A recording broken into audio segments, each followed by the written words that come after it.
Bonjour à tous et bonne journée de trade. Aujourd'hui, j'ai décidé de faire cette vidéo pour montrer à certaines personnes comment prendre une position parce qu'il y a certaines personnes qui m'ont contacté en inbox me disant qu'ils ne maîtrisent pas les prises de position. Ils sont les nouveaux et ils n'ont pas encore de formation. Bon, peut-être ils vont le faire après. Mais néanmoins, ils décident de prendre les signaux que j'envoie, mes prises de position que j'envoie, ils décident de prendre aussi. Mais ils n'arrivent pas à le faire parce qu'ils n'ont aucune notion de comment faire une prise de position. Je fais cette vidéo pour vous montrer comment prendre une position. Commencer de A à Z. Je vais faire une vidéo sur l'ordinateur. C'est ça que je suis en train de monter. Maintenant, je vais faire une deuxième vidéo sur le téléphone. Ça serait pour les gens qui n'ont pas d'ordinateur, qui travaillent typiquement qu'avec un téléphone. Ok. Ici, comme je le disais, avant de prendre une position, soit par exemple, c'est un exemple que nous sommes en train de faire. Soit je me dis que le prix peut corriger jusqu'à ce niveau. Je vais un exemple. Je vais voir quelque chose. Ok. Je me dis que là où le prix est arrivé, je vais faire mon opération. Donc si c'est l'ordre, si c'est le prix du marché que je veux prendre, ici je considère que si le marché arrive ici, que le marché me fasse sortir. Parce que je me dis, à l'arrivée du marché ici, mon setup est invalide. Il me dit que cette paire va aller à la hausse. Donc, ouais, là où je viens de tracer, c'est le niveau où je peux accepter de faire ma perte. Ça veut dire que mon stop loss reste là.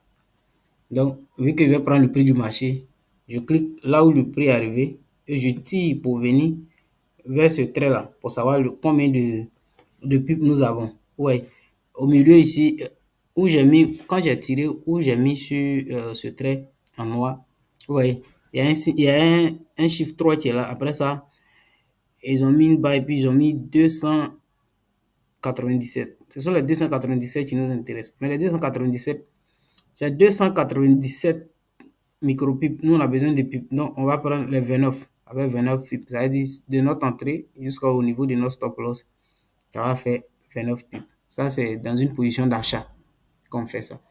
Donc, les 29 pips, on connaît déjà. Donc, on vient sur le site. On vient sur le site. Sur ce site. Donc, vous venez ici. Il y a un site qu'on appelle calculatrice de taille de position. On appelle MyFXBook. Vous venez dessus. Arrivé ici, vous voyez où ils ont mis euro USD. Bon, ça va venir, ça vous actualiser d'abord. Après l'actualisation, ils ont mis euro USD. Vous enlevez, vous mettez votre paire que vous travaillez dessus là. Donc, la paire on travaille dessus, c'est euro GBP. Oui. Après ça, on dit taille. Et qu'on appelle taille du compte. Sur le compte, tu as combien sur le compte? Tu mets le montant que tu as sur le compte. Bon, pour les petits comptes, le lot même qui est conseillé, c'est 0,1, les petits comptes. Si quelqu'un a un compte qui arrive à 1000 $, ok, donc je prends un exemple, un compte de 1000 $. Mais on dit ratio risque. Bon, ça va dépendre de ce que tu veux risquer. Si tu veux risquer 1% par trade, 2% par trade, ou bien 3 ou bien 5%, tu mets ce que tu veux risquer.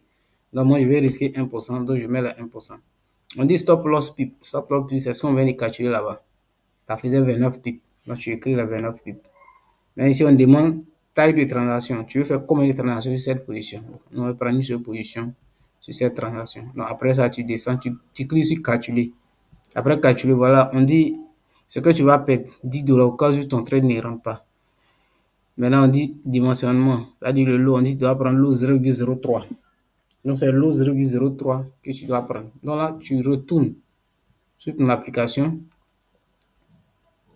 Tu retournes ici. Et tu viens juste ici, à l'extrémité ici.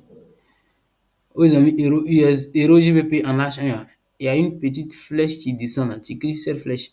Ils ont fait sortir. Au cas où c'est pas affiché comme ça. Mais c'est déjà affiché, tu laisses. Ouais, ils ont fait sortir sell et buy. Une fois sell et buy est sorti, ici tu effaces le lot qui est là. Tu mets ton lot après ton calcul. Ton lot qui t'ont dit les 0,3. Tu mets les 0,3. Vu que tu veux prendre l'ordre du marché, donc tu cliques dessus. Buy. Yo. Position elle est prise. Après la prise de position, tu fais deux clics sur la ligne, ils vont tracer une ligne verte. Tu fais deux clics dessus pour tirer pour venir vers la zone que tu as tracée. Ouais. S'il arrive ici, on dit ça fait 12,63. Donc, vu que c'est 10 $, il veut risquer. Sûrement qu'à notre arrivée, le prix avait essayer de monter un peu. Donc, du coup, au lieu de 10, c'est 12 qu'on nous demande. Donc, tu mets dessus.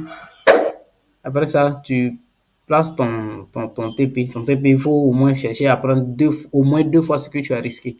Donc, ici, c'est 12. Bon, disons 13. C'est 13 $, on a risqué. Donc, 13 $, il faut prendre au moins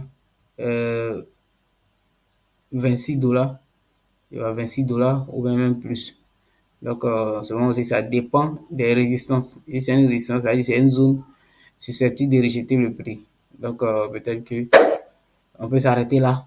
On peut s'arrêter là. Pour quelqu'un qui veut aller, peut-être qu'il veut forcément prendre son ratio. C'est pas aussi difficile que ça. Ce que tu as fait, c'est de envoyer ça plus haut. Tu vois. Envoyer plus haut. Donc, tu peux prendre un ratio de 1/2 ou bien 1/3. 1/3 des 13 $, ça fera 39 $. Donc, on peut viser 39 $. Maintenant, quand le prix arrive vers la TH, tu dois mettre BE. Là, au cas où ça n'a pas pu casser, que c'est retenu, tu ne prends pas de moins. Non. Tu mets sur les 39 $ quelque part là-bas. Allez, tu as pris ratio 1/3. Tu as risqué. Ce que tu as risqué, tu veux prendre 3 fois. Oui. Donc voilà. Ici, est bon. Oui. Donc, vu que ici, on a une résistance ici. Cette résistance faisait que tu n'arrivais pas à atteindre ton ratio 1/3 avant la résistance. Voilà. Donc, quand le prix approche de cette résistance, c'est ce que vous devez faire.